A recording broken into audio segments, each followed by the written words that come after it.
2025 was a rough year for the WWE. A wasted retirement tour of the greatest of all time. Greedy business tactics and repetitive booking had the main event scene stuck on repeat. These elements and much more can fill and have filled hour-long videos on how WWE fundamentally fumbled 2025. Let me give you a break of all that negativity. If there is one wrestler that can call 2025 a complete success, it's Iyo Sky. Without even trying, she single-handedly carried the entire damn year on her back. Today I am celebrating her incredible matches, her championship reign, and I'm dissecting how Iyo Sky navigated a turbulent year, defied expectations, and reminded us all that even in dark times there always will be wrestlers that convince you to not give up on the project. To understand where Iyo Sky was at the start of 2025, let's quickly look at how she concluded the year before it. Iyo and her team of fellow babyfaces emerged victorious out of the women's WarGames match at Survivor Series, where Iyo performed this clinically insane moonsault. 2025 starts off, Iyo is tagging with Dakota Kai during the dying days of the Damage Control stable. Side tangent here. WWE, I can forgive a lot. I'm not nearly as harsh on you as many other creators, but firing Dakota Kai was the worst choice of all of 2025. Back on track. First big pay-per-view of every year is the Royal Rumble. Iyo enters as number 1. She's taking on the role of this Rumble's Iron Woman, a role she shares with number 3 Roxanne Perez. Throughout the match you can always see her fighting, not much lying around and resting for her, but she falls victim to the wrecking ball that is Nia Jax, who eliminates in one swift move Iyo and 5 other competitors. No guaranteed title shot at WrestleMania for Iyo, not by Royal Rumble, and not by Elimination Chamber. However, she does receive a shot at Rhea Ripley's Women's World title at Raw after Elimination Chamber. The story of this match is built around the fact that Rhea, as dominant as she is, has never beaten Iyo Sky in a one-on-one match. Ripley and Sky go to town on each other for 18 minutes and it looks like Rhea can finally get one over her Japanese opponent. Enter Bianca Belair. Bianca, winner of the Elimination Chamber, sits ringside to reckon her WrestleMania opponent. She ain't sitting idly. When Rhea comes up in her face, she claps back. The ref totally should have called for the DQ here, but knowing what would happen after, I'm willing to look past that. Bianca's presence disturbs Rhea's focus to the point she gets sloppy. She has to take Iyo's moonsault, and her title is gone. Now the WrestleMania 41 build is really on its way. It's supposed to be Bianca Belair vs Iyo Sky, but Rhea Ripley doesn't relent. By being an utter savage, she steals and signs the contract, officially turning the WrestleMania match into a triple threat. Here's where the story gets interesting. In every promo that is cut to hype up the freeway, it's Rhea and Bianca talking big at each other, leaving the actual champion Iyo on the wayside. Iyo is brushed aside like a little kid, but she remembers that she's no kid. She's a fierce wrestler and she lets her actions speak louder than her words ever could. It's WrestleMania 41, Night 2. The show opens with the Women's World title triple threat and this match is so good, I tell you. Without a doubt the best match of WrestleMania 41 and a solid contender for match of the year. Let me break it down in detail. Iyo is about to be brushed aside one more time, but she catches her opponent's arms like a badass. She immediately turns up the speed. Bianca dodges her charge with a moonsault and dishes out punches to both of her rivals. The match's great flow is proven by how the corner is utilized in this spot. Double blockbuster from Iyo and she attempts a double pin. Ripley is flying, Sky is flying. Belair proves why she's the strongest. Razor's Edge sends Iyo against Bianca. The powerhouses take each other out. Iyo with the bullet train meteoras. Mad Tower of Doom spot. Look at the reaction of the crowd here. Flip up, Iyo Sky! For a 50 splash, Riptide countered, super Riptide countered, KOD and a massive This Is Awesome chant. KOD cover, the ref is counting. 1, 2, she's going to win, right? Nope. Iyo comes flying through the air with a moonsault, breaks up the pin and... My little rundown does little justice. You really need to check this match out for yourself. It's sub 15 minutes and free on YouTube. With this win, Iyo makes sure she's never going to be brushed aside again. The following weeks, Iyo would go on to put on banger after banger, Sheamus style.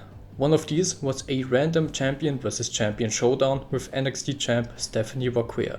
Fast forward to July and the build of WWE's all-women's pay-per-view Evolution. General managers of Raw and SmackDown allow their respective champs to choose their challengers themselves. Tiffany Stratton opts for the legend Trish status, while Iyo Sky picks one of today's biggest stars in Rhea Ripley. Evolution 2025 was an overall home run for the company, great matches throughout, topped off with an insane main event. A close look on that right now.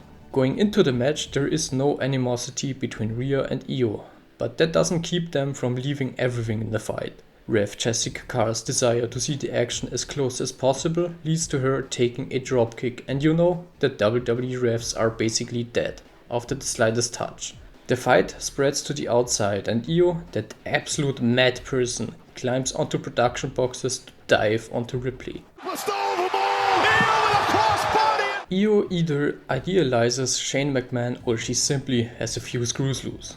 Back in the ring, we're closing in on the finish, but Naomi's music hits. A little earlier that night, Miss Money in the Bank, Naomi, got absolutely clapped by Jade Cargill. Nobody expected her to be back on her feet this soon. She pulls off a Seth Rollins Heist of the Century and raises the Women's World Championship over her head in victory. This was brilliant. Look at these guys in the crowd jumping of joy. I can totally relate to them. Summerslam comes around and WWE wants to run the magic of WrestleMania 41 back, but Bianca Belair is unfortunately injured. So it's Rhea Ripley vs Iyo Sky vs Naomi. They didn't quite reach the heights they wanted to, but the result? Still pretty good.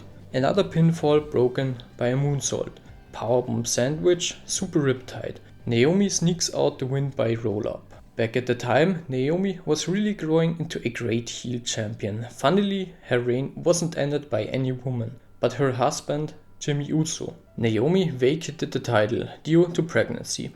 Of all the reasons you can have to vacate a belt, this is a wholesome one. This put Iyo Sky back in the race for the title, as she was granted another title match because she wasn't pinned at SummerSlam. She would face Stephanie Vaquer in a match for the vacant championship at Wrestlepalooza. Stephanie got here by winning a battle royale at Evolution. Oh, Wrestlepalooza. Not the best PLE of 2025, to put it kindly. But even the worst shows have something good, and that good came in the form of Iyo Sky vs Stephanie Vaquer. We all know Iyo is the genius of the sky. This night, however, she was taught a lesson in flying by Vaquer, who's just as capable in navigating the air. Question, is it just me or does Iyo's dive look more like a crossbody? The over the moonsault is countered and the death spiral, a spectacular corkscrew moonsault, gives Stephanie the 3 count. This was the right choice. Iyo had a championship reign not long ago. Stephanie needed it much more to complete her rise to the top through amazing in-ring action, earning her huge crowd reactions. A very entertaining storyline is next up. After SummerSlam 2025, Iyo Sky and Rhea Ripley remained on friendly terms. This did not sit right with Asuka. That gave us hilarious segments, with Asuka being a menace and poor Kairi Sane caught in between. The point does eventually come that Asuka has enough, properly turns on Iyo. Kairi, although hesitant, sides with her sensei eventually. Iyo is beaten to a pulp, but Rhea has her back, resulting in a tag match at Crown Jewel. To a big ovation, the faces score the W in that match, but things aren't quite finished. Survivor Series WarGames comes around, and the teams find themselves on opposite ends of the unforgiving match type. Simple formula for greatness. You take Iyo Sky, put her in WarGames, and give her a trash can. Iyo Sky! Oh! This pretty much has become a tradition, just like Kofi Kingston's Royal Rumble saves. The heel team gets picked apart. Becky Lynch is locked in AJ Lee's Black Widow and taps, throwing the match for her team. So what's next up for the genius of the sky? The Rhyo team is cute, but I don't think it's going to last for much longer. Maybe a run in the mid-card to put over some young talent before going back into the main event title picture would be nice. I think Iyo Sky has delivered more than enough evidence to earn the title of Wrestler of the Year 2025. That's just my opinion, and I hope I was able to provide a break of all the loud negativity that surrounds WWE recently. So what are your takes? Let me know in the comments. You've been watching WW. The best things in wrestling.